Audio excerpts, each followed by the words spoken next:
Okay.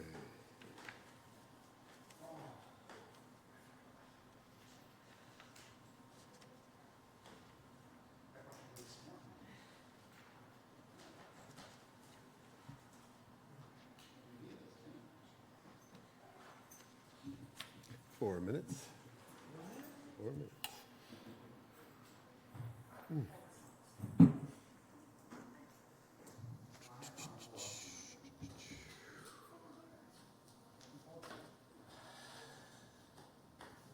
Yep. I am. Yeah, so it's not a town-sanctioned event, but Temple Isaiah and Rabbi Perlman are raising funds for it. I think I'm going to try to put a blurb out on my own channels at some point this week. I've just been sick. I meant to do it last week, but I'm better now. Oh, yes. Mm-hmm. That's the same time as Kiwanis. No, Kiwanis is in the morning, right? No, dinner. Ah, got it. 7:15. Yeah, I'll go with the lighting. It's at 6 o'clock, so it's earlier. In the 6. Oh, very good. The constant's at. This was in consultation with my wife that 6 is better than 6:30 for little kids that are trying to stay awake. My kids have to go to bed at like 7:30. She actually asked me, she said, which works better? And I was like, well, let me ask the boss. No, my wife. So that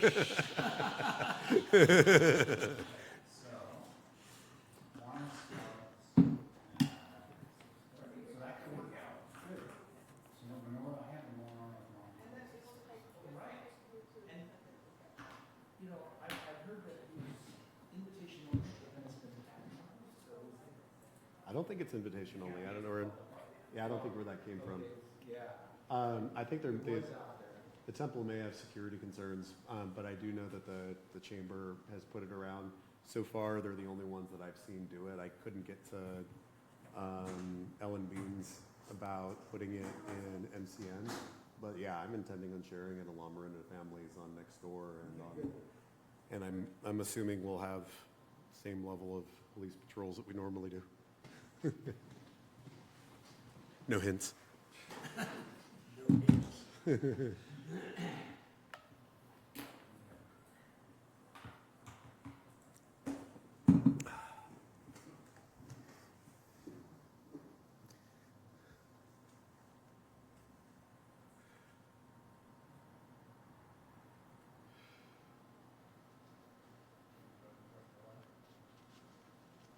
So on December 4th, we were voting on water load, you know, 19 or so hours. Got it. You know, on the west side, it's working on that.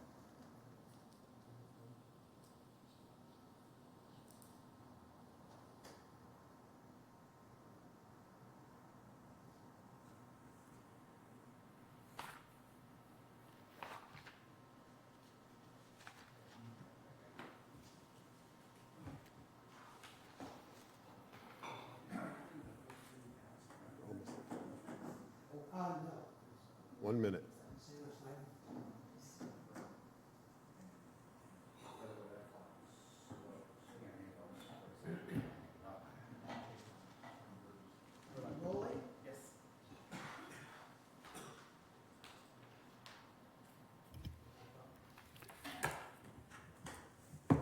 This is the Town of Moraga Audit and Finance Committee meeting for Tuesday, December 2nd, 2025. It's 5:30, and I'm calling the meeting to order. Roll call. Vice Mayor Hillis Here. and Mayor Wallachie. Here.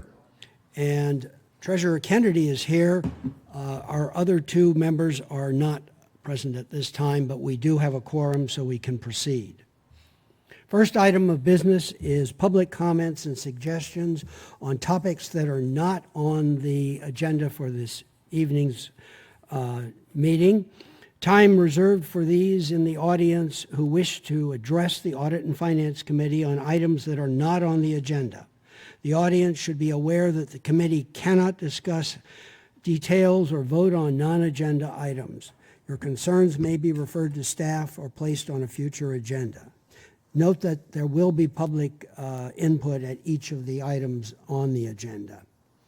Are there any public comments?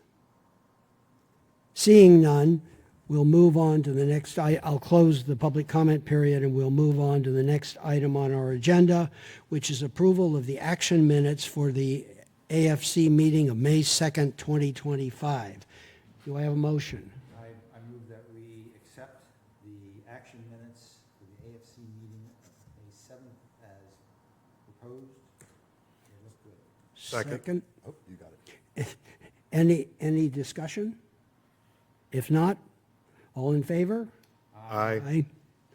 Passes 3-0. Next item on our list is cash balances as of September 30th, 2025. Katie, I think that's probably you. That is me, Katie Bruner, Administrative Services Director. This is just an informational item that we bring this to your committee as we meet to give you an update on our balances and of the town's cash. So overall, the town has, as of September 30th, $16.3 million in our checking account, our money market account, and then our local agency investment fund, which is LAIF. It is a pooled investment fund with the state. And then our balance in our Section 115 pension trust as of September 30th was $2.5 million. And I wanted to highlight that the town originally contributed $1.5 million to our pension trust in December 2022 or January 2023. And then in March of this year, we contributed an additional $500,000, so a total of $2 million. And then it's grown just over $500,000 since we've started it. And if there's any questions? So I'm just looking this over, and it looks great. I think I have my microphone on. Yeah. The question that I have, though, is on the local agency investment fund. 4.62% is pretty low in a year the stock market's been doing gangbusters. Are we required to utilize that fund? We are not required to use LAIF. It's an option to local governments provided by the state. Something on my department's to-do list is to look at a more active investment of our cash to get a better return. And so that is something that we are looking to engage in the next year. Thank you. Mayor, if I can comment and also have a question or two. Just for the note, when we set that up, we had the option of 2 or 3 conservative, middle, and aggressive, and we chose the middle. So, yeah, you're right, 4.6%. 6 or 7%. Well, yes, but then you're taking more risk. A question I have is, for the money market, we're at 3.29%, and honestly, I have personal experience with both Fidelity and Schwab, where even that's not. Now it's on. Sorry about that. They're still paying about 3.8% on money market, and on $6 million, that does grow. Is there any options or thought about optimizing the money market? And I understand it's a fluid thing. It is a fluid. I think honestly, our rates have dropped over the last calendar year in response to the federal market rate. Right. And so that is one of those, looking at developing an actual investment portfolio and being able to maximize what we can earn on our funds that are sitting there in the money market. The money market is not optimal. But we need to put out an RFP for a financial advisor, someone who can manage our funds and work with us on the cash flow. We need to update our investment policy to make sure that we are comfortable with the strategies that we put out there and how we invest our funds. So that is definitely something that we will be bringing back to the committee. And one follow-up, the checking account is the same situation with the checking account? Correct, and that is, these are the kind of point-in-time cash balances. We manage our cash flow to make Yeah. sure that we are having enough cash on hand for those larger construction contract bills and payroll. So Right. it is managing between the two accounts. Okay, thank you. Yeah. Follow-up. I was able to confirm that my savings rate on my high-interest savings account is 3.77%. So that's just with having it in a savings account. So yeah, I would, as this goes forward, I would definitely be open to any recommendations staff might have on reevaluating our investments. Thank you. No, that email is arrived. Yeah.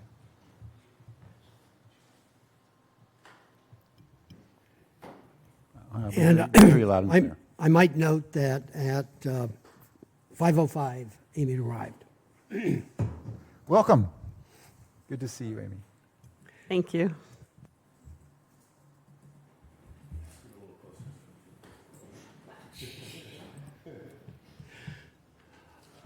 I wanted to point out the LAIF number is an average over the last few months, I think, and their current number is probably a little bit lower than that because all those numbers have been coming down. But basically, all of those are money market type things. Our investment policy is, except for the Section 115. Our investment policy is very conservative and probably should be. In other words, stocks are not allowed, things of that sort of thing, but we could be somewhat more aggressive than we're doing. So it's mostly invested in bonds then, or government? It's pretty much invested in money market funds, and they invest for the most part in relatively short-term government bonds and that sort of thing. Thank you. Is there anything we need to do other than just be aware of this? Nope, just informational. Can I add a comment, Mr. Chair? Yes.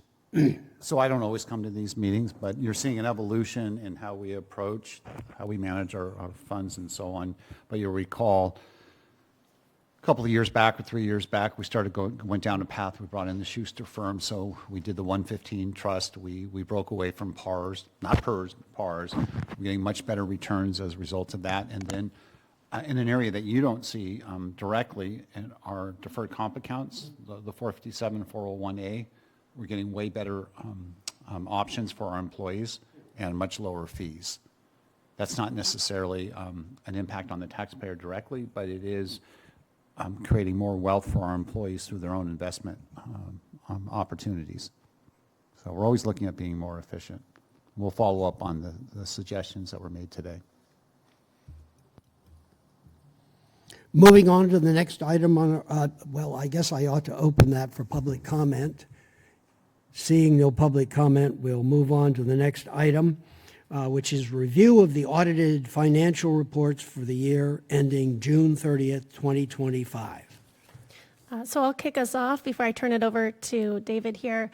As we get started, I really just want to extend my appreciation for my staff and the administrative services team, Sylvia Wells, our senior accountant, Stephen Thomas, our accounting technician, and Beth Walker, our administrative services technician. They are doing the day-to-day financial transactions and reporting, and they are the ones who are pulling a lot of the information that's required for our audit. And we could not have this opinion and could not have a clean audit process without them. So thank you. And with that, I'll turn it over to David Alvey. He's our partner with Mays and Associates who conducted our audit this year. Right. Good evening. My name is David Alvey, and I'm an audit partner in CPA with Mays and Associates, and we are the town's independent external auditor. And for the record, Vic Rodriguez was the engagement partner on this for, I think, 4 years before. So you went out to bid, and you decided to rotate the partner to get just a little change in flavor, I guess. So I'm going to give you a little bit of background of what you have in front of you. You have the June 30, fiscal year and June 30, 2025 annual comprehensive financial report and some other things, but it's essentially your audit, your year-end audit. And you're required by not only the government code, but your own ordinance to employ an independent external auditor, that's me, to come in and audit the financial statements and to render an opinion on whether or not the financial statements that you have in front of you in my firm's independent view represent fair and without material misstatements, fair and material without any material error. And I also want to point out that the financial statements are always presented by management. You know, management has to take ownership of it. We just come in and make sure and render an opinion on whether or not we think that management's representation of the financials are free from material misstatement. So about our firm, we've been around since 1979. We started doing audits in 1987. We audit around 150, that number kind of varies every year, but quite a few ACFRs and a lot of towns, cities, districts, water districts, utility, transit, so a lot of different entities. And we're independent to the town. All right. So, like I said, my role here is to provide the audit for the year ending June 30, 2025. And so we audited the town's financials.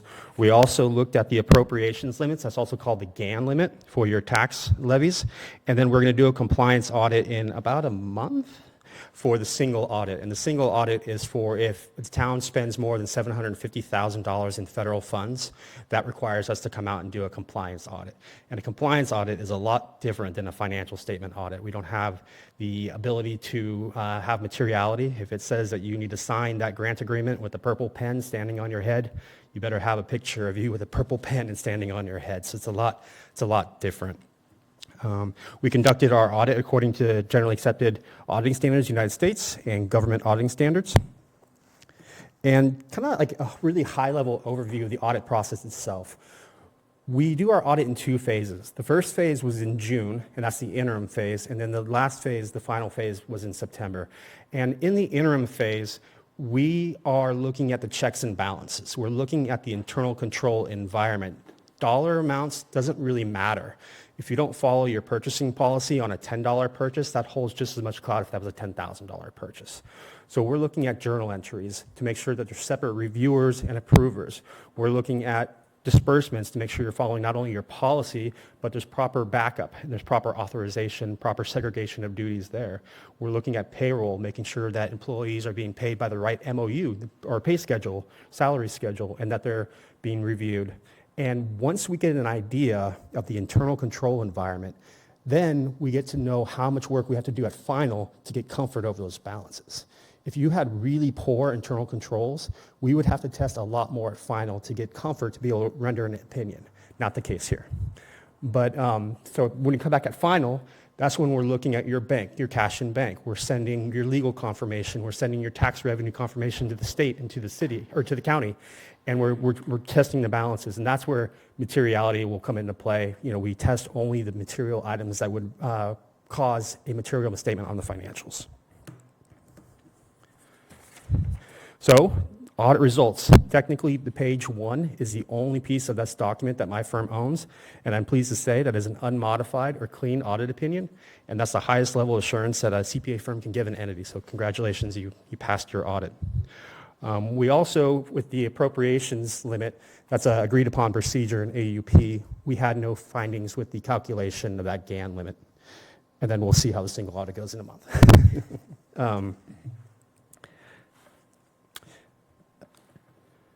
So looking at the comprehensive, or the annual comprehensive financial report, on the left is the things that are the minimum standard requirements for basic financial statements. You have the audit opinion, the MD&A, the statements, and the footnotes. To the right are more of the things that, well, technically the required supplemental and the supplemental information are also required in a standard basic financial statements. But the town goes above and beyond and produces the ACFR. And that includes the introductory section, so that's the transmittal letter, that's the map, that's your org chart, your ACFR award, and then the statistical in the back, which a nerd like me loves because it shows 10 years worth of trend information, anywhere from, you know, your property tax base to your largest employer in the town. So that's the components of the actual aquifer.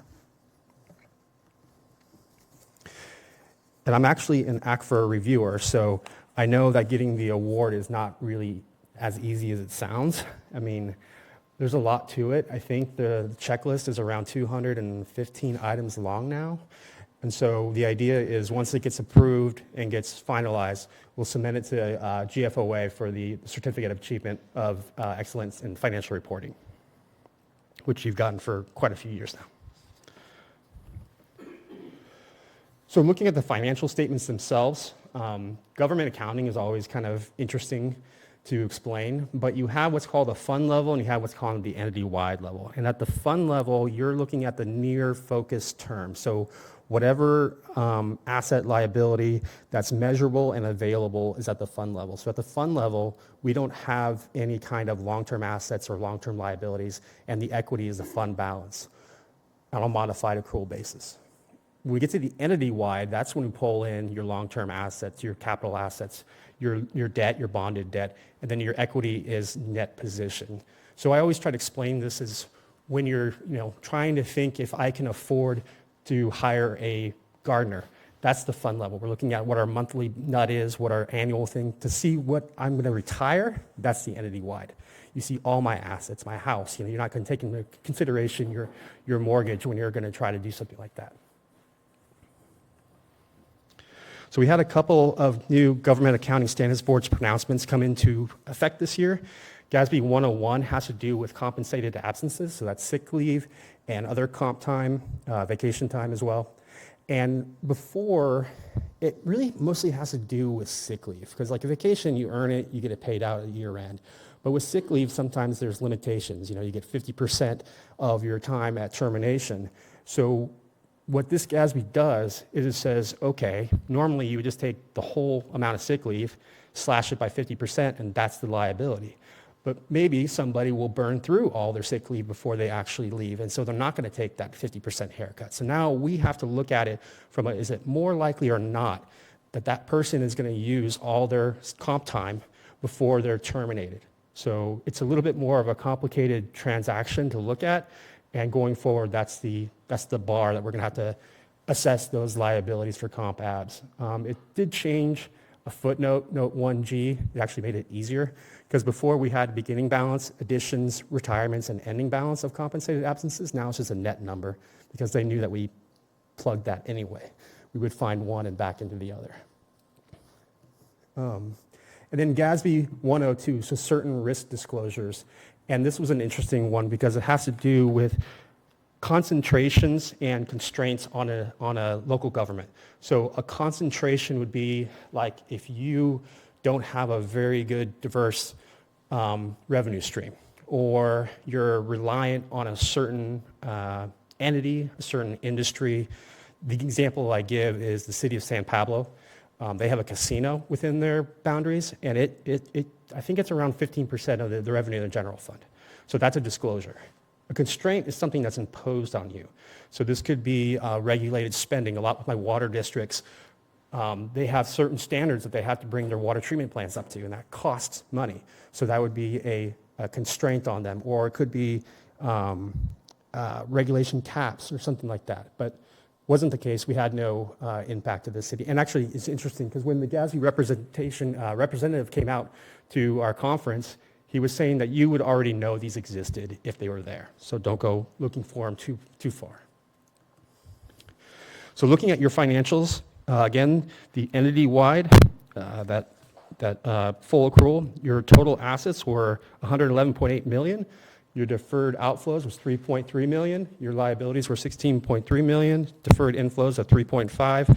And the assets minus the deferred out, or assets plus deferred out minus liabilities and minus the inflows is your net position of $95.3 million for the year ending June 30, 2025. So of that net position, you have 85% is net investment in capital assets. We call it NICA. And that's really just your total capital assets minus the associated debt. You have a restricted piece of 7%. That's just your pension costs, your capital projects, and your special revenue fund projects. And then the other 8% that's left over is just available for use by the town. Oh, we can do, yeah, sure. So the nine, is it 95 million? Your ending balance, 95.3? So we'd be able to, I guess, interpretation of that is that we'd be able to replace all our assets or? Sorry about that. Yeah. My out of practice, that net position sort of, does that reflect the value of all the assets of the town? It would be, it's all the assets minus the deferred in minus, I'm sorry, I keep saying it. It's assets plus deferred out minus deferred in minus liabilities. It's, Right. it's a total balance, yeah. Okay, yeah, got it, thank you. So dumb confirming. question. I was discussing this with a friend who's used to be a budget person over for the city of Hayward, and when I said that our capital asset valuation was 85 million, he said that had to be a mistake. That's not the capital asset valuation, no. These are percentages of your net position. Okay, so So of that 93. there was a number here that was like 85 million, I think, that, and I'm trying to figure out what Let's page see. it was on. It's on page 8 of the audit report.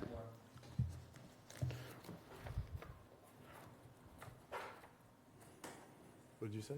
It's on page 8, Thank you. statement of net position. Yes. And it says it's defined further on page 22. Did we make an error? Let's see here. Mike, so it's, and if you look at the table 2, it says capital assets in FY 23-24, it was 77.5 million. FY 24-25, 84.9. Yeah, so that's your capital asset number of 84.9 minus the So associated I'm debt. misunderstanding that one. No, you're right. And just for relative understanding of that number for the audience, in your experience, is that a very low number, or is that a? It's hard. It's really hard. It's not, it's, the size of the entity, even just kind of your makeup, you're kind of up here in the hills, so you're not having big industry, stuff like that. But if you look at page 57 on your report, you can see a little bit more breakdown of your capital assets. And actually, I'll talk about, because you moved some, the reason why we have that retirement and transfers, as things get completed and construction in progress, you have to start, once they're done, you have to bring them down and start depreciating them. So you had quite a bit move down, 18.3. So just your land alone, so your land is 10, you have CIP, and then all your depreciable assets, and then the associated depreciation It below looks that. like it's mostly the value of the roadways. Yep. But, Mr. Chair, members of the council, I can tell you just by experience in other cities, similar square miles, there's a really low number. That's what I thought. Yeah, Okay. yeah, it wouldn't be unusual to have $1 billion plus in value just on your roads alone. But the roads, that's a theoretical value, Right, because you can't sell it. right. Now, you can sell a building, right? And if we had a lot of buildings, but parkland and that type of thing, that would have a value too. So it's sort of theoretical, but it Right. does help us understand the totality of the level of responsibility. And then the building and improvements is just under 9 million. So that would be this building that we're in right now. We have and 4 or 5 buildings, yeah.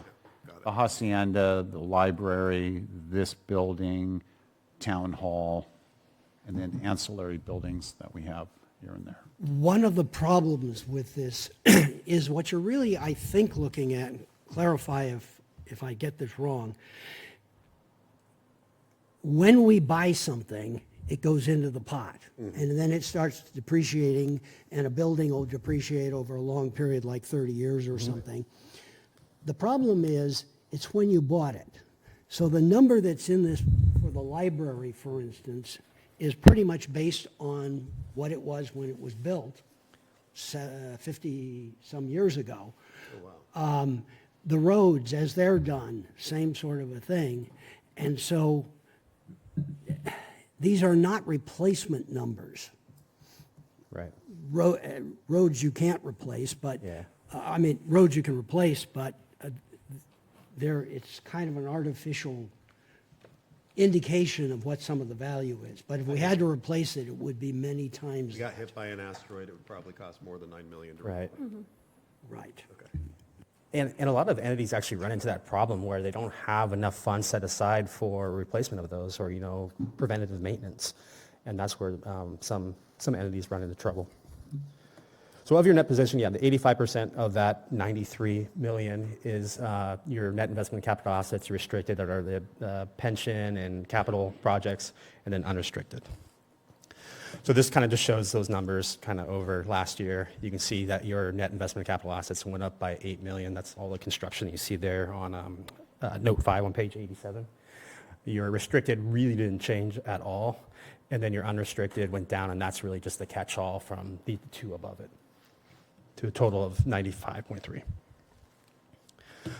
Some other items is, like I said, your fund balance. So now looking at the general fund only, again, that's that modified accrual.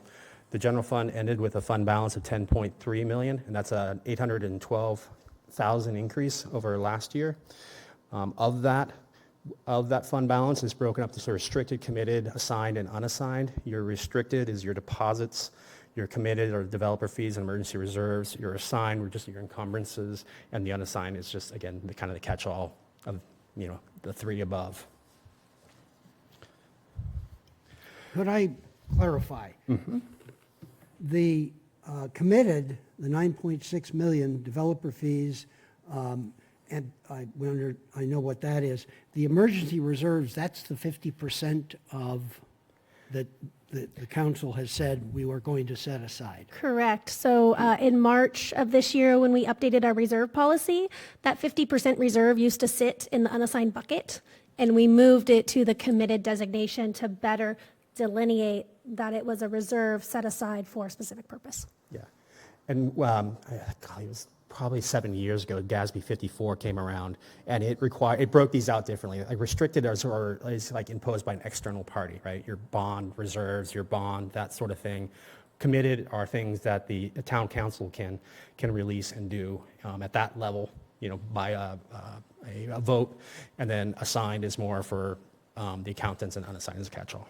So kind of levels of restriction is in this right here. Thank you, Chair. If I got to go backwards for just a second on back to page 57. You don't necessarily need to go back there, but it shows that we've got construction in progress of some $20 million. That sounds awfully high to me. Is that just simply what's in the budget?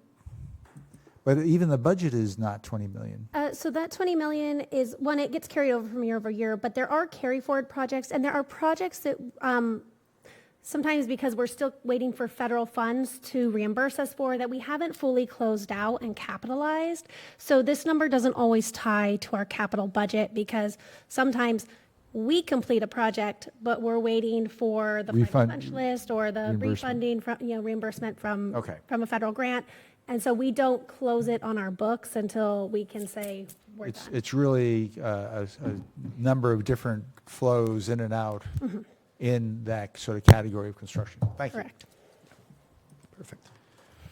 So again, One quick question on that. So the bridge, for instance,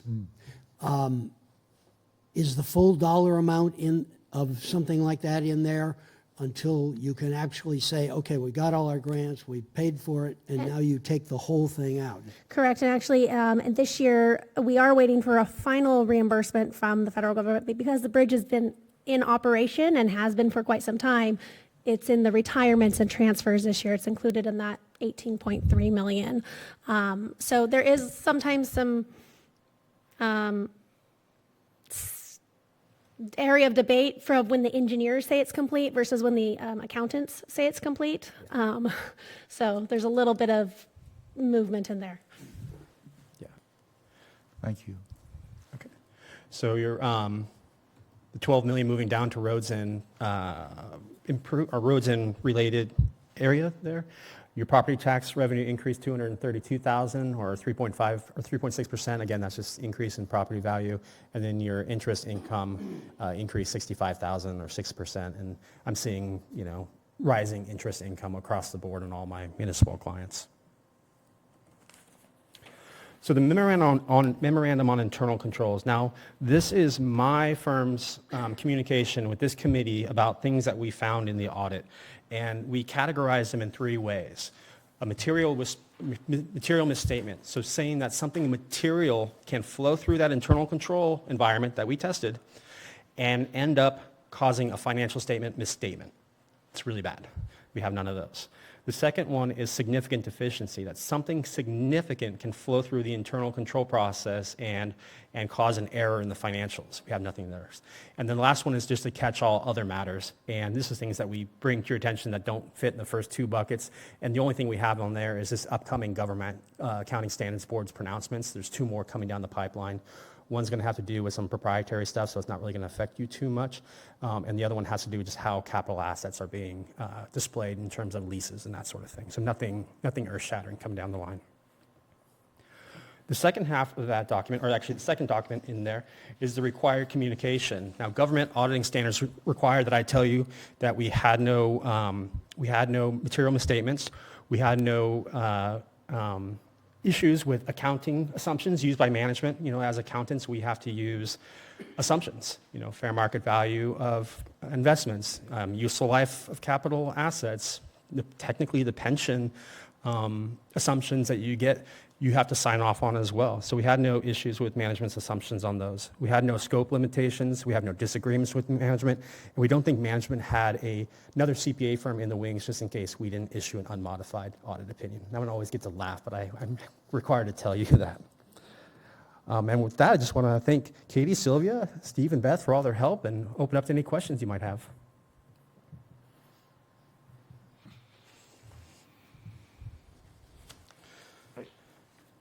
So I had a question for staff, and I'm trying to find it. The thing crashed.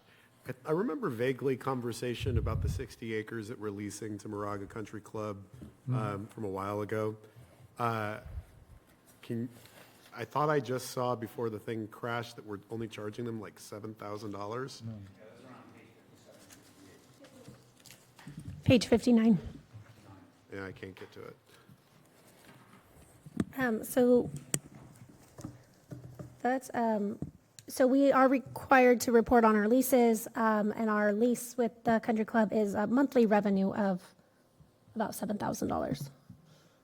That's insanely low for a for-profit enterprise, and I'm just interested to know how that's not a gift of government funds. I mean, I would have to go back and look at the original lease documents. We have an agreement with them. I would have to go back to 1987.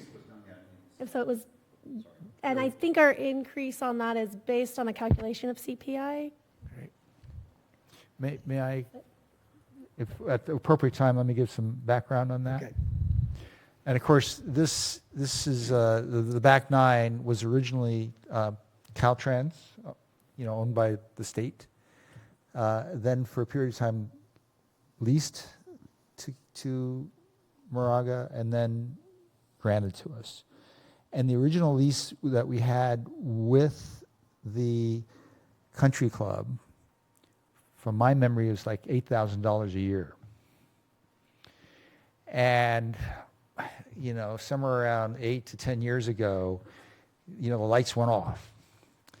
And now I think it's around 80,000. Yeah, that's somewhere around there.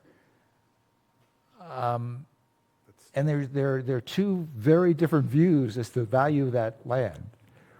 One party says it's worth very little, and the other party says it's worth a lot. And if as a golf course, it isn't worth a whole lot. In housing, it's worth a lot. And there are the two very different perspectives. I'd still ask the question. I'd be interested to know how this is not a gift of public funds, given that, for example, I'm not a member of Moraga Country Club. This is town property, and I can't access it. So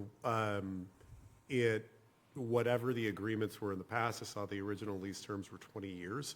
I don't know when this came up and when it would come up again. But this, again, I just think that anyone that wanted to sue us on the idea that this is a gift of public funds has a pretty good case.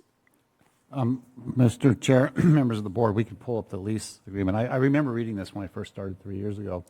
If I'm remembering right, they avoid the gift of public funds issue. One at the time, I have to go back and see what the law was like at that time, because the gift of public fund rules were different. But there is a public benefit.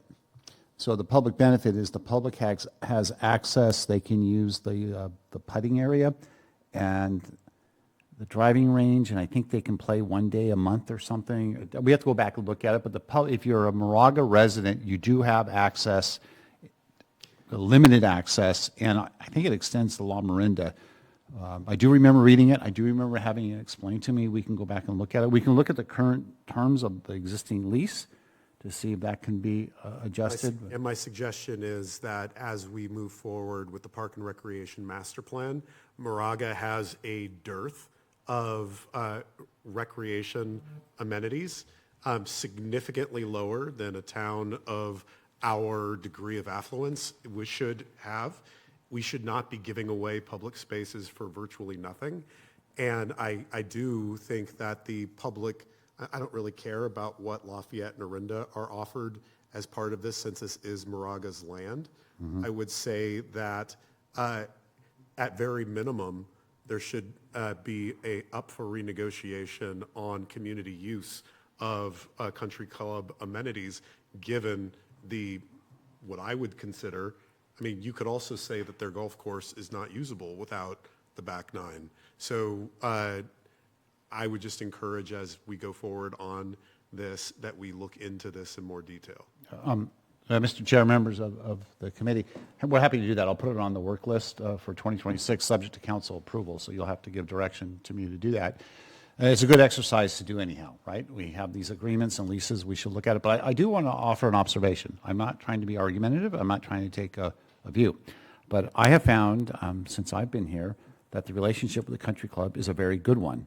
It's very positive, and when we've needed to use their facility for like the mayor's conference event, or when the mayor was giving a talk on the current state of Moraga, there were like 50 members there. So they're very accommodating. They let us use their facilities. They just pretty much charge us for the food. I don't believe we're charged a lease or a rental fee, as well as they have a very good relationship with St. Mary's College. And St. Mary's College paid for some improvements to the driving range, or built the driving range, and St. Mary's College uses it for their golf team. And if I may, I think the high school does as well. I'm not 100% sure. So they do make things available to the public sort of indirectly, like high school and so on. But with the current leadership there, with the current board, and with Eric Jacobson as their general manager, they will be very, based on my experience, very receptive to enhancing the partnership. Great, and that's what I'm getting at. I think that it's wonderful that those things are provided, but it's not formalized. And in my opinion, there should be a level of formality so that as boards change, as councils change, as town staff changes, we're not in another situation like we were when I first got on the planning commission, where things from Moraga Country Club in terms of like what they were allowed to do was just written in pencil, and then at some point somebody erased it. So that's how things could probably operate back when.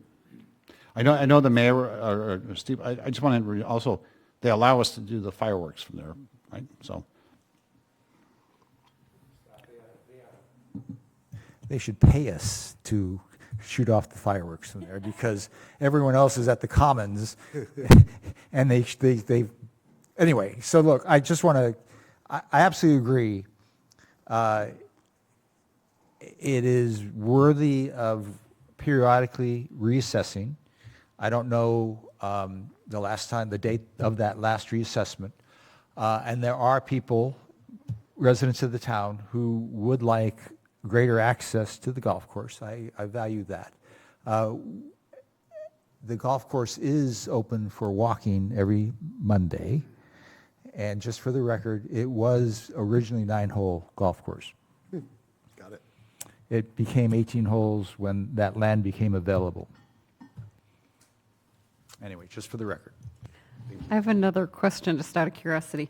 So are all the homes built on leased land? Or I don't do think they- it's the homes. Oh, it's just the golf? course. Oh, okay. Imagine a highway going down the back nine from the top of Indian Ridge. Yeah. So the golf course and West Commons, the Commons, all of that, that's there because the freeway didn't go through. I can provide some information on this. When I first became town treasurer, which is more than 10 years ago, one of the first things I got involved with was coming up with an analysis of the original proposal and what the renewal should look like.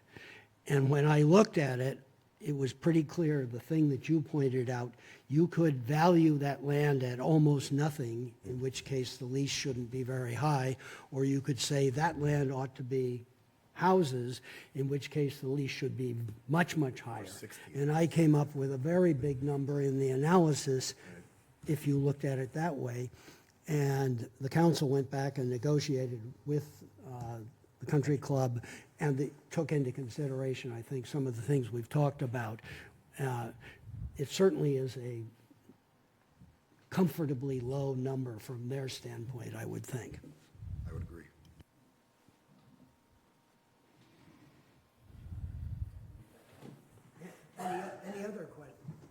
Any other questions? I do have one. For the economic condition and outlook, so you guys talk about the continued financial and budget challenges. And I'm wondering if you issue an opinion about whether the council's mission statement, the 5 broad goals and 10 top 10 priorities, whether that would be sufficient to address the financial and budget challenges? I think That's in the transmittal letter, right? it's page Yes. 7. Yeah. So I think with the town council's goals and priorities, we do have, and with my team, we are taking steps, as you'll see actually in our next item, to start addressing some of the impacts that we know are happening. And I think you can look at our recent history. Establishing the pension trust was a great move to at least smooth the impact of rising pension liability that's outside of the town's control. I think we have a 10-year general plan or general fund financial forecast, which helps us at least identify trends as we see them today. It's always changing, and what steps we may take to try to mitigate them. We know we've identified the issue. Now is how we identify the steps to take it, to fix it and to remedy it. And so I do think the council with the goals and the priorities, that they are supportive of that. And that is, for me as staff, gives me a work plan along with Scott to help take actions to bring up possible solutions. Thank you. Mr. Chair, members of the committee, I'd like to just add on to that, since all 4 of you are quite knowledgeable about finance and budgets and all that sort of thing. So when we look at, and this goes a little bit beyond the audit, but when you look at the biggest financial challenges to the organization, I can tell you, the 2 council members have heard me say this, that it's not our revenues per se, it's not our expenditure, it's not our staffing. Those are all challenges, right? We're a low tax, low revenue municipality, affluent community with high expectations and desires, because all of you see what other communities offer. And we all sort of knew that when we came here. When you look at the big threats to Moraga, whether it's fires and that type of thing, that's just, there's concerns with that. And there's things at the national level, whatever public policies are, tariffs and the economy, interest rates, all that matters. But the greatest financial challenge that we face is the inability of property owners to develop their property. I'm talking on the commercial, on the shopping center properties, the Ream Center, and in particular the Moraga Center. This is we talk about it openly, and we know that. But that is our biggest challenge, our biggest threat. This council and the staff and the auditors can confirm, we've taken really good steps to get our financial house in order. We're very transparent. We have a AAA bond rating. We earned that based on how we manage our resources. We have a 50% reserve, which is almost unheard of. There are a handful of municipalities, definitely under 10% in California, that are able to do that. We're very frugal. We have 42 full-time employees, more or less, right? So it's hard to say, hey, Moraga, you have fat, your people are overpaid, you're lazy. No, you work here, you're working all the time. And our service levels are good, but they're lower than they really should be. So I'm going off on this point to just remind all of us, all the necessary zone changes were done. You have one of the first in the county certified housing element back in September 2003. The council boldly, after many planning commission meetings, 31 total meetings in the community, updated the general plan. So we're doing all the right things to meet our arena numbers, our housing targets, to redevelop the town. This town has incredible potential. And when we get to the allocation of the surplus reserve, we're setting the stage to tackle this issue. So I wanted to help you connect the dots. Property owners have the right not to develop. Property owners have the right not to engage in capitalism or entrepreneurial behavior. That's their right. They don't have the right to have illegal use or dangerous use or to allow the infrastructure to deteriorate, and we're wrestling with that. We get a lot of code complaints. I'm being very careful with my words. I'm probably being a little bit too direct, but that's our biggest challenge. How to get property owners to participate in capitalism and provide the community with the economic activities that our residents want, while at the same time maintaining the high quality of life here and respecting the open space and height limits and all of that. So you've heard me say it before, I'll say it again, that's our biggest challenge.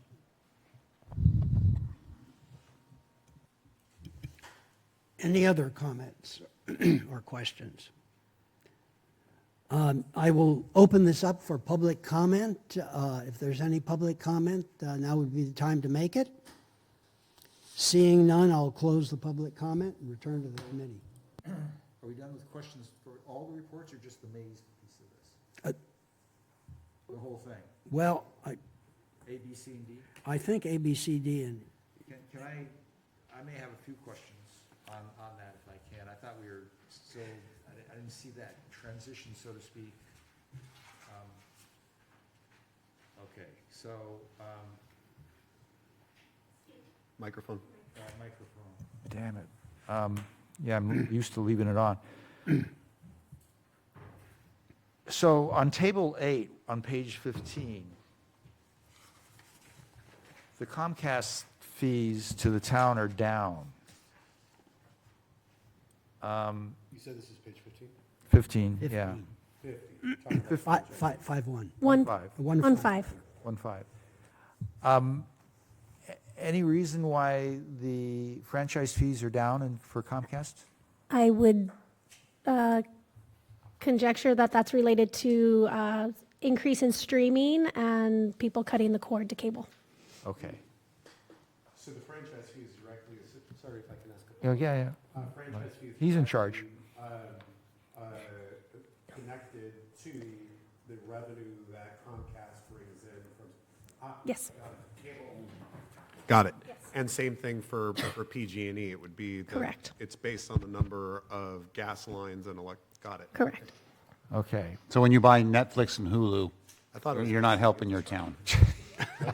How about when we just tie into the line surreptitiously? And I can speak from my experience in other agencies that this is not a trend unique to Moraga. Okay. On table 9, page 18,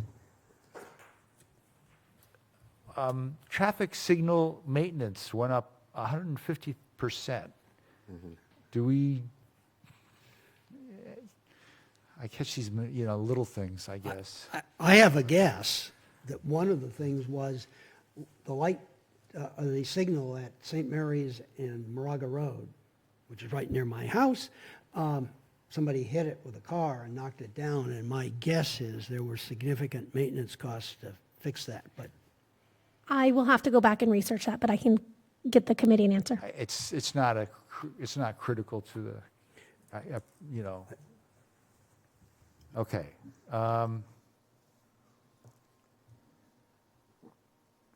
And these costs, do other communities, I guess this is on table 9, are there opportunities to recover some of these costs that are currently viewed here as expenses? So some of these costs, for example, animal services, I think the only community in Contra Costa County that has their own animal services department and is Antioch. And so we are required to provide animal control services, but it is, even though it is very expensive, it is still more cost effective for us to contribute to the county. We currently pay our share on a per capita and our population, not based on calls for service. And then, honestly, the other police dispatch, Cal ID, Aries maintenance, and forensic services are all related to our police department. And again, it's related to our size. It's more cost effective for us to use the county services with the sheriff's office and pay for our calls for service or for our share of the services versus establishing those services directly in the town. Although not directly related, but for example, police dispatch, you know, when the police get dispatched to a false alarm, you know, the owner gets charged $50. So I'm wondering, is that and I don't know that it would be a significant contribution to defer the deficit, but We do have alarm code violations and in our fee schedule, so we do recover for those costs as we're able to. Again, I think the cost recovery on that is insignificant, but we do try. right. So I think what I'm hearing is that, you know, these numbers add up, but right now it's really not practical to try to recover basis use of any of these services. Okay. Mr. Chair, members of the committee, on the animal services line item, this is a sticky and very sore subject here in Contra Costa County. It comes up at the monthly city managers meeting frequently. For Moraga, this is for fiscal year 23-24. It's now going to pass $200,000 a year. I believe we are now paying more for the animal services than we are police dispatch, which is mind-boggling. We're paying about $2,000 a call. Okay. Our calls are mainly for deer and dogs. So this is again a sensitive issue. There are winners and losers. Moraga, Lafayette, Orinda are in the losers category.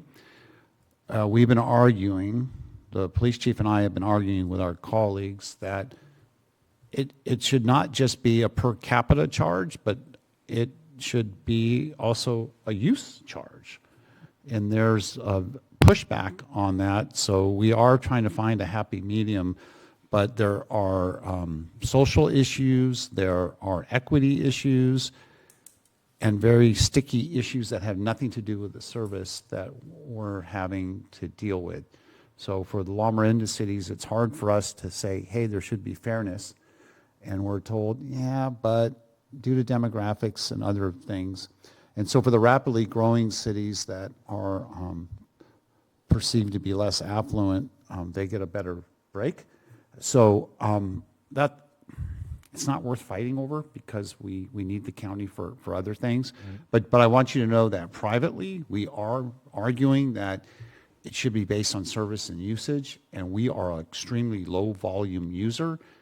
And the animal shelter is in Martinez, far away. So we're damned if we do, damned if we don't. But I just want you to know we are fully aware of this.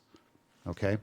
Thank you, and I appreciate the efforts, but also I've got direct experience through a neighbor of when a deer dies after being impaled on a fence. It's nice to have help. I can ask a follow-up on that, Chair? Yeah. So, agreed. It's on. The question that I have, though, is do we really need somebody being dispatched from Martinez to resolve a dead deer? does the town, I mean, it's a contract service, right? So we have a choice on what we do. Do we have choice on what scope there is? Meaning if we wanted our maintenance folks to go and just take the deer and put it in an incinerator, couldn't we do that?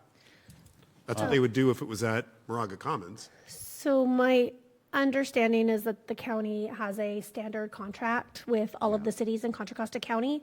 And also, we don't, while calls of service is an important metric, you know, our residents have access to the shelter in Martinez, so it's not just based so we're paying for the full animal control services, and that means veterinary care for, you know, dogs at the shelter and all of that. I agree with So the public good argument. It's not, so we don't have the ability, my understanding, to pick and choose. That's something we can definitely bring up with the county. But I think then we also have to take into account Yeah, what we would like our staff to handle and what they are able to. and there's a new director who's very open to talking with us. In the past, we were told just to be quiet and kind of suck it up, and if you don't like it, go provide it yourself, and we can't. And in some cases, I know in other places where I've worked, you could go to the neighboring county and have them do it. I've worked in a city that had their own animal shelter, and it was way more expensive, but they wanted the higher level of service. So we can complain and gripe, but we know we have no leg to stand on. But we do like to point out that just treat all 19 cities the same, right? That's our argument. And we're not growing as a municipality. In fact, we had shrinking population, right? Or we're flat. But those cities that are rapidly growing, we can argue they should pay more. But that's just it. And I don't want conflict with the county on this topic. Understood. But it is what it is, and we have to find the money and pay for it, and that's what we do. All the comments I made have nothing to do with the level of service or the quality of service. That's not the issue. It's a fairness issue. Thank you. Can I go on? On page 70, which is under note 9, net position and fund balances, we have a committed to future projects for Palos development fees of $2.785 million. And that seems to be included in the general fund. Can you help me understand this? So the Palos Colorados developer fees, they're held and accounted for in their own separate fund. But that fund is part of our general fund group. So in our financial statements, it gets rolled up into the general fund. And a great breakdown of the different, of our general purpose fund, which is our main operating fund, the Palos fund, and our kind of general fund group is actually on page 82 and 83 in the ACFR, because it breaks down the assets, liabilities, and fund balances of the general purpose. Developer fees is our Palos Colorados fund, our deposit accounts, and then it totals them up. Right. And so is that 2.8785, that's funds we have received, Yes, but we haven't assigned it to anything. correct. And when we established the Palos Colorados fund, there was council action to designate them as committed because council is the decision-making body to use those funds. And I take it if at some point it's decided to build an ice skating rink, it will go, I guess it will get shifted, huh? Then it would get shifted to probably a capital project or another designation within that committed fund balance. Okay. Thank you. Page 109. This is just more related to probably my inexperience or lack of complete experience, knowledge. The net positions, can you help me understand that? So the net position, as David explained in his presentation, is our assets plus our deferred outflows, less our liabilities and our deferred inflows, and that equals our net position. And then this breaks down of our net position, how much is invested in net capital assets, restricted are related to our our bonds or special revenue funds that are restricted funds, and then the unrestricted is the most available for use. So, Okay, so over this period of time, there's been a, pretty regular increase in value. This is for 2, 4, 6, 8, 10 years. And maybe I was just missing the colors. Net investment in capital assets. Okay, fine. Got that. Yeah, and I understand it was addressed earlier.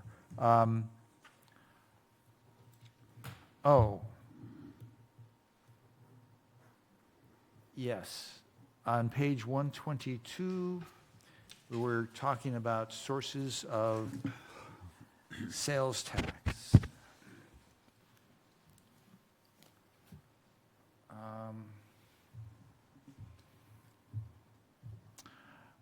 Historically, we've been given the contributions of each of the sources, and we are not allowed to provide the sales tax revenues by individual retailer.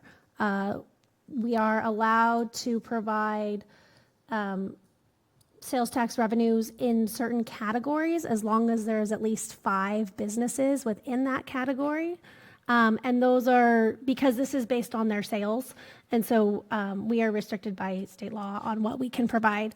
So this is just a list, an alphabetical list of our top 25 sales tax I producers. may not be remembering it exactly correctly, but we could tell, who was the biggest contributor somehow. We are not able to You're not- provide, you're not- you're not by largest contributor or Right. not. So we can provide it in an may have alphabetical come- order. I can provide information based on category, again, as long as it Right. meets that criteria.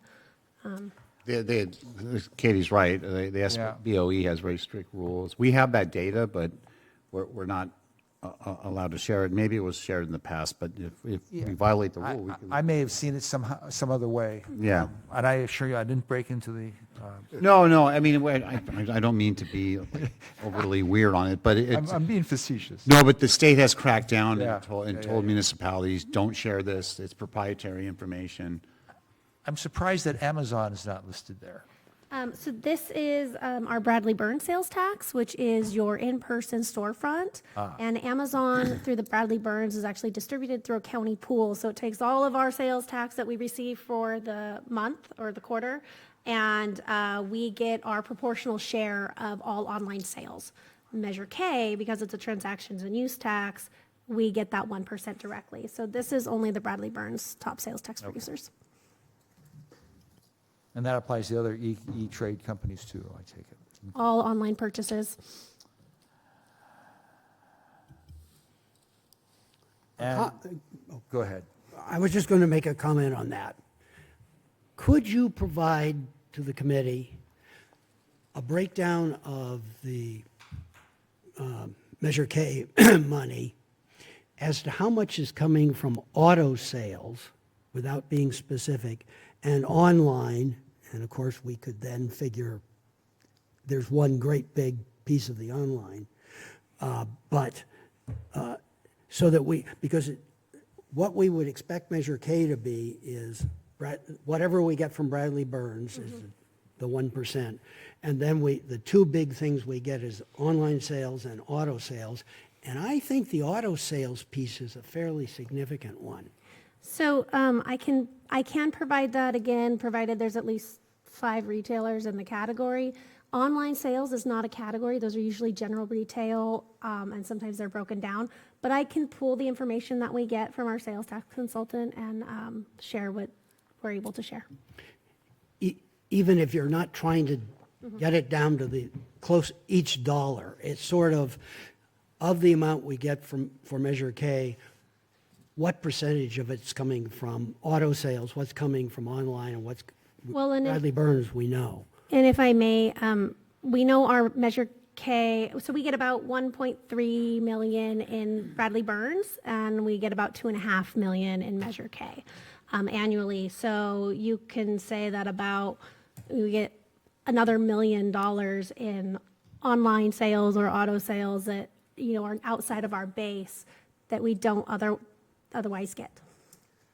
Just a question along these lines. Have we run any projections to see what we are expecting in increased sales tax revenue as a result of the new grocery store? And do we have an assumed number of employees? And then the third question is, of all of the employees by group, can we see which ones of those are commuting in from outside areas? So I have asked our sales tax consultant to do a projection based on the new store. I cannot share that, but it's incorporated into our fiscal year 27 budget. Okay. Revenues. And then as for employer information, I'd have to do some research to see if we could get And it that. wouldn't be like, I'm not talking about like grocery outlet, Safeway, and CVS hired, it's more like by job classification type. I know Just 'cause their it would be company. useful information for us to know, because one of the complaints that we've heard from business owners here is that they can hire employees, but it's very difficult to keep them once they figure out how hard it is to get here. And I know there are companies who can do that analysis, and so it would, but I don't think we have that relationship at this point. So we'd Okay. have to explore that further. Thank you. I have one last question here. Not a question, perhaps more a statement. We look at revenue, and there's going to be a study going on, and the question I ask is sort of somewhat related. What kind of revenue will we get from Palos, which is by far the biggest pending development in town, 123 homes, high-end homes. My comment is somehow we've got to get that started ASAP, because with inflation, every year our promised impact fees decreases in value. And I state that fully knowing that no one in this room has the ability to push that very, very wet string. Go ahead. Chair, members of the committee, I can share. Thank you, Steve, for mentioning that. So they went, the property owner did allow their property management company to go out. They issued an RFQ for developers for those homes, because they have all the entitlements. They have everything they need. We extended the various permits, and the management firm has no idea where they are in that process. So there are a number of developers who want to build these, but the property owner hasn't made a decision. Again, we have these different property owners with different circumstances. This project has been working its way through the system since 1986. Long story history here. They did make some initial impact fee payments. I'm going to make the call again tomorrow, as you reminded me. I call them like every 2 months. I hereby It's frustrating. move that we give the town manager funding to fly to Houston. You can find the address on Westheimer of this company, and physically, and there are great restaurants on Westheimer, Scott, visit them and say, what the heck are you guys? I think it's a question of, this is pure speculation. There's a giant REIT, and the ultimate owners aren't even in the United States, and they have so many assets in their overall holdings that they get to it. So there's a lot of money on the table, and we're waiting for impact funds. And If there's a way to litigate it, I'm all for it. property owners have the right not to develop their property. Monetizing an asset is typically the American way, but not so much in Moraga. So we're working on it. There's nothing more that the council or its staff can do to effectuate the desired outcome. Right. There is strong demand. I don't care what interest rates are, these type of lots in La Miranda, you put them on the market, they're going to sell. Right. And do we know, is there any way to assess, now that we've got the 6th cycle housing element approved And, certainly it's entails more homes. Is there any projection of how that's going to add value to the town in terms of net asset value? I mean, we could speculate if the theoretical Is there any build out. value? Is there any value in doing that? I think it would just be informational. Okay. And Katie and her team, they do look at that, and like grocery outlet, okay? When they were looking at the budget, the 2-year biennial budget that we're in, they had a sense as to the timing of the construction and opening. It's been delayed, but they're aware that once it gets built, the likely sales net increase to the town would be a certain dollar amount. They'd probably discount it in terms of what we'd get. So we do factor that into the analysis, but beyond that, for theoretical development, we don't really go down there. That's fine. Hopefully, it's going to add lots of value to the town. It should in theory. And like I like to say about Moraga, it's not a question of if this good development will take place. It's really a question of when, because of our geographical location. The Moraga Center property, Paulos, Colorado, it's going to be developed. It may not be for another 20 or 40 years, but it will be developed. Now, hopefully sooner, but the land is just too valuable. The current generation of property owners aren't as concerned, but future generations will absolutely want to monetize their asset. And one last, and I promise this is the last one, and it must have been late at night. I saw somewhere that there's an organizational study that is proposed. That's the next agenda item. Oh, okay. Good. Thank you. So I appreciate the instruction on the capital assets, and understanding this is road value also, is that something that the town can bond against if we had the need to do, I mean, if it's our asset, can we bond against it? It would seem to be a good return for anyone that wanted to do that. Can I take that one? Yes.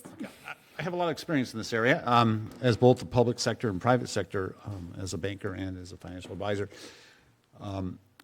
Yes, it's a little bit risky, but the answer is yes. Why is it risky? Well, because, and there are some municipalities that would do it. We have other assets that we can bond against, like the value of this building, town hall, Right. and the library. I think for the COPs, I think are we bonding against the town hall itself? I can't remember, or the Commons Park. Commons Park. I know of some examples where they did streets. I would be really uncomfortable, and you have to have a very creative financial advisor to do it, but there are some cities that have used the value of their streets as to pledge. But if you default on your bonds, are you going to sell your streets? No, we could sell the park, we could sell town hall, we could sell this building. Selling streets, so theoretically, yes, but it's probably not a good idea. Is there a government cap on the amount of bonding we can do relative to capital assets? Yeah, well, it's actually relative to your revenue stream. Okay.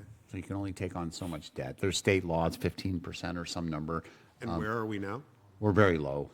Okay. It's somewhere in here it says, right, we're like 2% or something. Yeah, we have, if the council wanted to borrow money without having to touch the streets as an asset, you have plenty of capacity.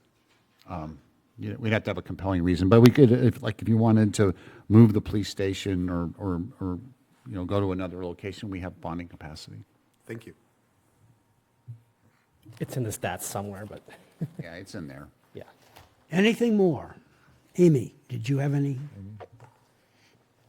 No, thank you. If nothing more, thanks very much for the presentation. Thank you for your time.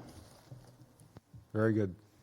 Yeah, and thank you to the town employees for such great financial statements. Every year I've been really impressed, so thank you. Well, the goal is to make it user-friendly, so any resident could read it and have some understanding. I do appreciate the fact that we have we don't have a qualified opinion. I like to actually read ACFRs and budgets for sport. I find it very interesting, and I always look forward to they have qualified opinion. And so it's good to be able to tell you we don't have that. And we encourage you to read the footnotes. That's where all the action is, but that's how you tell the health of a town. I also really appreciate that you guys have such great knowledge of what's in here. So you're able to answer all the questions, which is also another good sign. Yeah, I have a lot of experience in the business. We have really good people here, from Sylvia to Stephen to Katie and Beth and all the others, the department heads. They take their fiduciary obligation very seriously, and we try really hard to get it right. Okay, we'll move on to the next item on our list, allocation of fiscal year 2024-25 general purpose fund unassigned fund balance. Chair, if I may request that your committee recommend that the council accepts the fiscal year 24-25 annual comprehensive financial report. I would like to move that, or you want to do that? I just said so moved. Second? Any discussion in addition? All in favor? Aye. Opposed? None. So 4-0. Thank you very much, and thank you, David. Okay, now number 7. Okay. I can get my agenda open. I Okay. think the town's Wi-Fi is down. Can lag and try to open this stuff. Would you like a copy? Yes, please, thank you.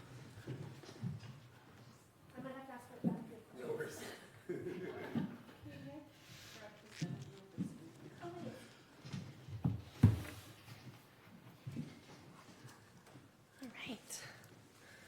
Well, good evening, everyone. I will be walking us through this last item this evening, and this is our recommended allocation for our fiscal year 24-25 general purpose fund unassigned fund balance.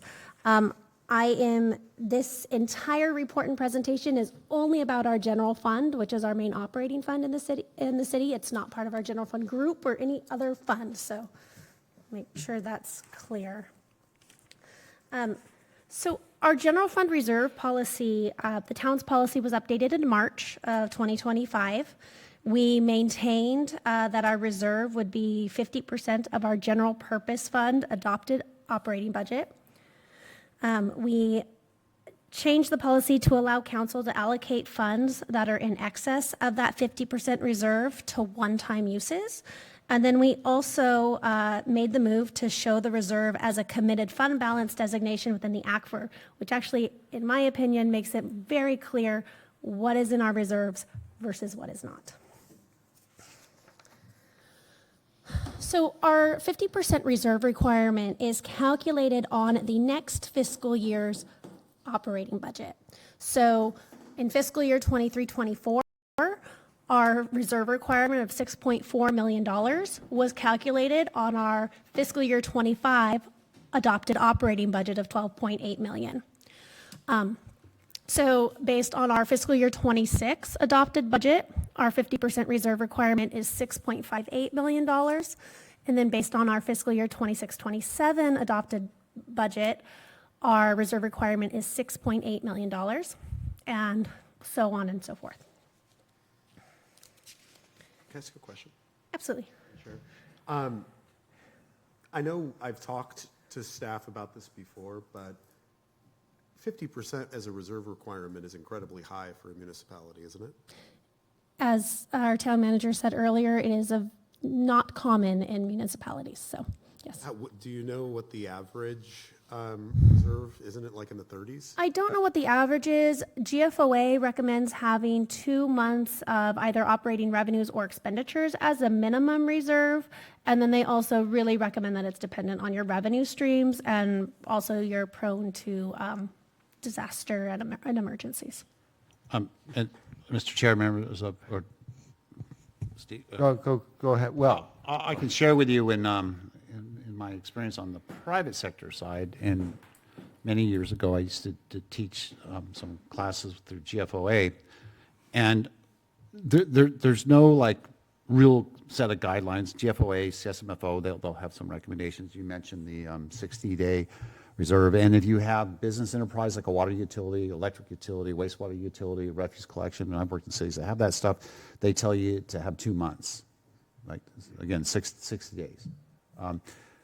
But practice-wise, what we would tell clients is 15% general fund reserve, and then on top of that, a 5% emergency reserve for 20%. And the rating agencies like to see it higher. And the reason big reason why we got the AAA rating is we have 50%, right? I worked in one city that had 100% reserve, not as a target, they just had it. But 15 and 5 for a total of 20 in a general fund is a good target. You might hear how school districts have a 3% reserve, but remember, their funding is almost exclusively from the state based on the average daily attendance calculation, and they have a super strong unions, and they're demanding every penny goes to salaries and all that sort of thing. I'm just calling balls and strikes on that. I have no opinion on that. I'm just telling you what's out there. So generally speaking, informally, 15.5 for 20. In Contra Costa County, there are some cities that have it up high, and there are some that have it lower. So it's really up to the 5 members of the governing board for them to decide what makes sense. Now, when you're small like Moraga, having a 50% general fund reserve, one can argue that makes sense, because if we have a big sinkhole event, and if it's not part of a federal or state declared emergency, and there's no outside or OPM, you've heard me talk about that, other people's money, then we could be stuck. So we're prone to those type of emergencies, and we can't always count on those other agencies bailing us out. So having a 50% reserve is probably prudent. But you can also argue it's quite a burden, because really what it means, for every dollar that our budget grows, we only really get 50 cents on it, because half of that growth has to go to the reserve. And couldn't we get like an actuary or an accountant that can give us an assessment on what our risk is for profile for something like what you suggested, a sinkhole? And I mean, that could be cushioned in, and I would still think it would be less than 50%. Yeah, you could. So council, or committee, if the committee and the council's ultimate desire is to have a lower reserve, we can explain how to get there. Because you can also, you could count on and bank on, if you had a lower reserve and we had a big sinkhole event, there are all kinds of funding mechanisms that we can tap into to go get that money. And that's like having a de facto future reserve that's really not there, but you'd have to borrow against in the future. The same thing goes for any future pension liability we might have to pay. Again, I don't think we have to have an annualized 50% reserve to accommodate that if we have an estimate on what the value is. Yeah, there are many ways to skin the cat, and I will tell you too, remember, because we have a large reserve, we get a greater interest earnings as a result. So if you were to ask the question, because I know where this is ultimately going with the council, it would be, hey, that money's sitting there, that's the taxpayers' money, and we have capital needs. We want to build a community center, or we want to build a park, and we need $5 million. You can make the decision, we're going to lower the reserve requirement because we want to build this asset and get the people's money back to them. You could do that. But that's your decision to make. But it's one-time money.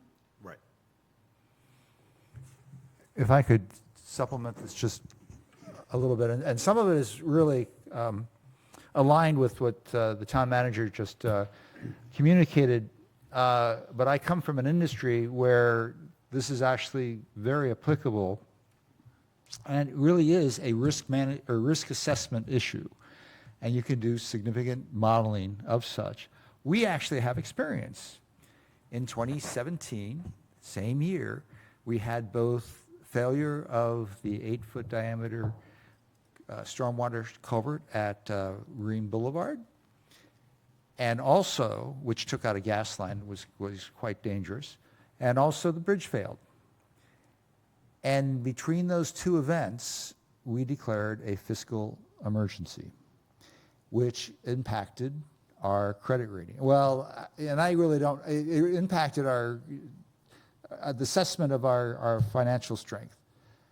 And so you really do need to look at that trade-off, and a significant factor in what you want to choose really relates to the size of your city.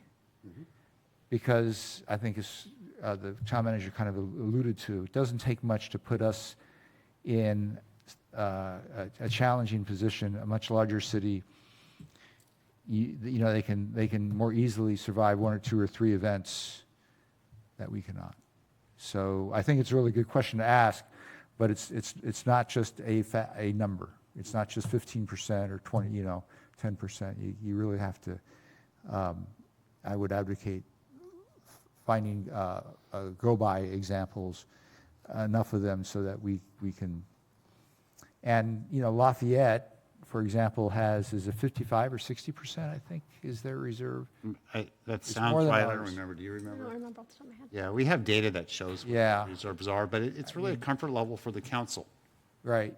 I don't know if we could somehow, jointly share the risks with our affiliated Orinda and Lafayette towns. Yeah, I mean, That'd be as a cre- that'd be municipality, creative. yeah, the municipalities have extreme risks all the time. That's the nature of who we are. Right. Sure. It's just there. If I And- can make an editorial comment based on this, I would just say that my view is, I mean, I know you can't view personal finance the same way that you would municipal finance, but if you have an individual who has the ability to take on debt and has sitting in their bank accounts significant amount of capital that they can utilize for other purposes, it would seem to me that they're not investing their resources very well. But that, at the end of the day, is a choice for the council.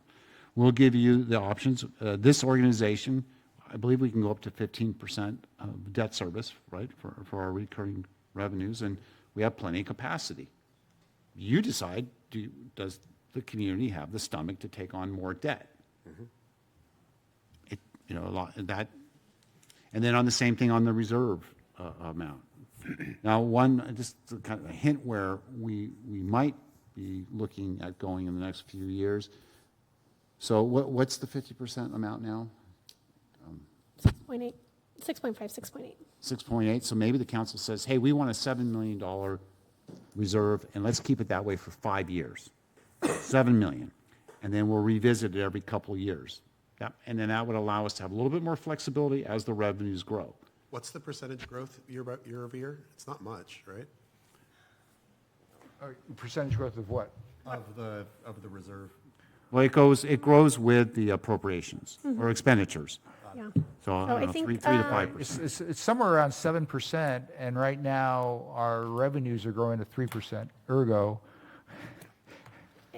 And as to every new dollar in appropriation Yeah. equals $1.50 that we need in new revenues Right. because we need $1 to cover costs and then 50 cents. It's like I a like- 50% tax. yeah, I like what Scott is suggesting, and Yeah. you might consider, do Yeah, you and add a inflation? We've been talking about it, because but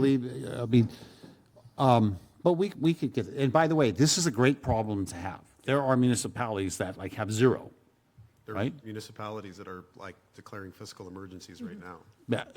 I think Yeah. we've covered a bunch of these points, but my view of this is that we're a fairly small organization, and would not be unusual to have $1 million or $2 million thing happen. One approach for the reserves, and one that I've thought we maybe should consider, is that it be made up of a flat amount of money and then a percentage lower than the 50%. So you might make it $3 or $4 million or whatever, and then a 25% or something above that. That would probably come up into the same range, because frankly, $6 million, you can get hit with something. Even with the bridge and the storm drain, we were able to get federal funding for a significant portion of that, but we had to upfront the money to be able to do it. And the reason we were able to do that was we had the Palos Colorado's money, and we had this significant reserve, and that allowed us to do that and to not have to do a lot of screwing around with things. So you could you could certainly get by with less than this. A lot of communities do. But it's one of the things that Yeah, makes well, Moraga. And when we get to the thing with the revenue consultant is to help us look at other sources of revenue that's out there. So I would tell you, politically, if we were to go to the voters for a revenue measure, it's to our advantage to say, hey, we have a 50% reserve, AAA bond rating, we're a very conservative agency, and here's what we're proposing to do with this other funds that come in. We're not looking at having new money to grow the organization, add new staff. We're looking at it to do an infrastructure work. So it's all about timing and how to get there. We're acutely aware of it. And earlier we were talking about interest rates and on like the checking account has no interest. Well, there's checking accounts that pay a little bit. So we're always looking at how can we grow revenues. Right? And another easy fix is the TOT. Because even though we don't have a hotel, we may have one down the road. Who knows? The college would like to have one. But we have Airbnb. There's like $10,000 to $15,000 to $20,000 in revenue we could have if we had that on the books. And just as an FYI, I participated in the California League of Cities legislative briefing, and there was a bill that goes into effect January 1st that requires municipalities to, or gives us the option to create an ordinance by, I believe it's June of next year, to require these, I don't even know what, property sharing apps to report to you exactly how many units are being rented in your community. So VRBO, Airbnb, any other, they're required to tell you exactly what is being rented in your city. But we need a TOT ordinance, which the people have to vote in to collect the That revenue. would provide the data just to show what the revenue shortfall is from not having the TOT. Yeah. So we need to have an intelligent approach with our residents because we have sophisticated residents. So they think we're snowing them. They'll say, hey, they'll call the BS rule or whatever. So there's some options out there for us, and we're aware of it. Cool.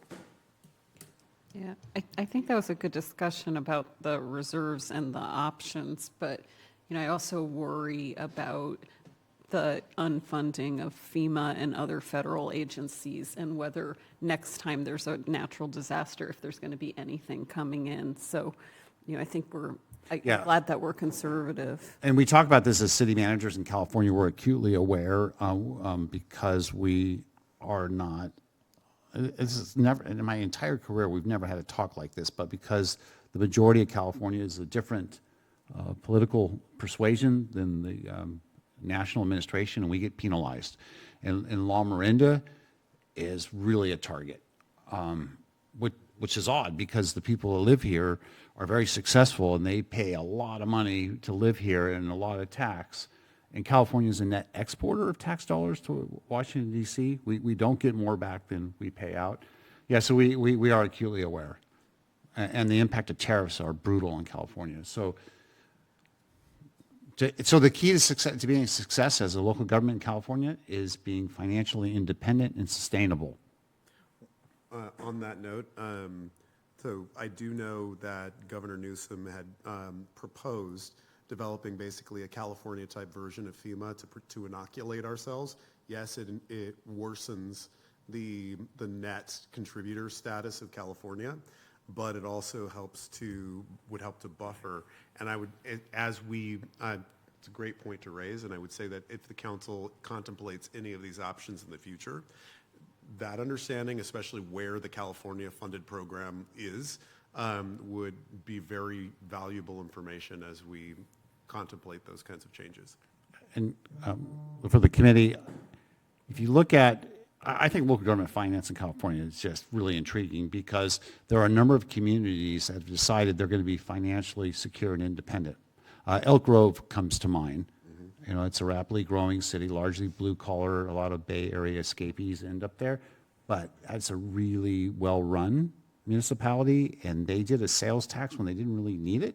They get 30 million plus a year. That's 100, this is like our Measure K, but that's local, that's their money. The state can't take it, the federal government can't take it. So the more we can go to the voters, not necessarily just to grab more money, but the more revenues that we can have that we control, that nobody can take away, the better off Moraga is going to be in the long haul. And we show accountability to the taxpayers. Like Measure K, 70, and I know, Mr. Kennedy, you played a key role to make that happen. You did incredible research over the years. This community is, like, I think, internally grateful to you because you did that and the others that worked with you. But we demonstrate to the people who pay this tax every year. Here's how much we raised. We're spending it largely on streets and drainage. Here's how much we spend. They see it. They see it. It took several years to get going. And I think we can go to the voters when that tax is up and say we'd like to extend it. And here's how we're going to keep using it. That's a no-brainer, right? That's how you survive as a local government in California. Local control. We kind of came to a sidetrack here in your presentation. No, but Maybe I actually don't come in front of you very often, so we appreciate the opportunity. So thank you. Sorry for rambling on. But It was- we do think about no. Helpful discussion. Really important Yeah. point. Very good. Okay. So our, as we just shared in our ACFR, our 24-25 general fund unassigned fund balance is $367,873. So how we got there, at June 30th, 2024, we had a fund balance of $8.3 million. We got $12.5 million in revenues. Expenditures and transfers out totaled $3.4 million, which left us with an ending fund balance of $7.5 million. $6.8 million is currently as our committed fund balance or our reserve. You'll notice that that is our adopted budget for our fiscal year 27, which is a year early, but staff moved that amount into the reserve because our adopted revenues and transfers in equal our adopted expenditures and transfers out for both fiscal year 26 and fiscal year 27. So if we fully spend adopted appropriations in fiscal year 26, there will be no additional funds to contribute to the reserve. Our assigned fund balance is our encumbrances, existing contractual commitments, about $330,000. So again, that leaves $367,000 available. And I'm also going to highlight, even though I said at the beginning, the reserve balance does not include the pension trust. That is in a completely separate fund, held completely separate for when we are ready to draw that down. And so with that, staff is recommending to fully allocate the $367,000 of unassigned fund balance. We are recommending, and these are all recommendations for one-time uses, and they all correlate with a town council adopted goal or priority. We are recommending $125,000 for a revenue study to help address our completion of a long-term financial strategic plan. And this is, again, noting that while we are balanced for this biennial budget cycle, beginning in fiscal year 27-28, we are expecting projected deficits from here on out. So this will help staff identify options for capital, general operating revenues, and revenue options to help mitigate future deficits. And as we see it at this point, we are recommending to focus on our lighting and landscape district, looking at the Palos Colorados developer funds, grant opportunities. What are we not looking at and what else can we consider? We are recommending transferring the remaining balance to our asset replacement fund. So before we updated the reserve policy, anything left over went to the asset replacement fund. It's still a need, it's still an unfunded need, so we do think that it's prudent to continue to contribute funds for infrastructure needs. We are also recommending to allocate $75,000 for an economic development consultant, and this will be for analysis and identification of infill and mixed-use development opportunities within the town, and also looking at design and infrastructure funding options. And then last, we are recommending $60,000 for an organizational assessment. This would be an assessment of the town's organizational structure, and really to help identify gaps in services, develop recommendations for improved operating efficiencies, how we allocate our resources and how our departments are structured and organized, where different service functions lie, and look at service delivery methods. And that's my last slide, so I'll stay here if there are questions.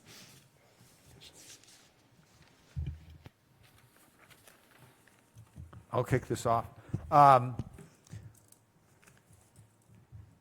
I think all of these studies, consultants, organizational assessment hold value, potential value.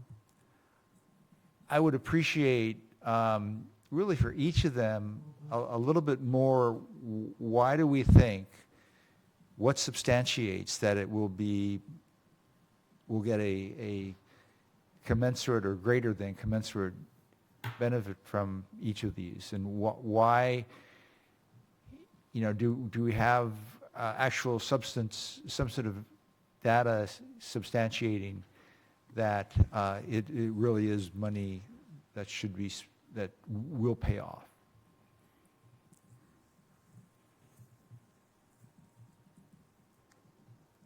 Do you want to handle that, or?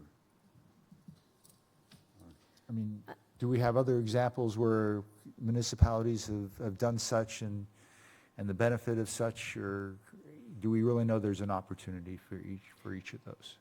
In general or on a specific one? Well, or- so you're making a recommendation, and I'm looking for the meaningful and reliable information that substantiates that it's a good recommendation.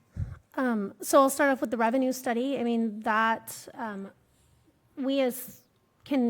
I can come up here and spout about all of our ongoing revenue sources. Our department, especially Public Works, are great about identifying existing grant opportunities. We have our kind of reoccurring grants that we use. There is being able to take a step back and take a 30,000-foot look at what are things that maybe other communities are doing that have been successful. What are other organizations that are similar in size and structure to Moraga? What are some of the out-of-the-box things they can do? Are there different taxes we can look at exploring or revenue measures?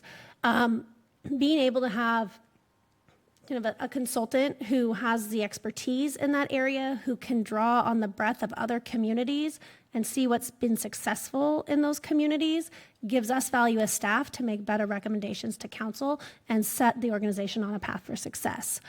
I can come up and say, I think we can do A, B, and C, but if I haven't executed that in another community, I'm still going to have to go out to a consultant and rely on their expertise.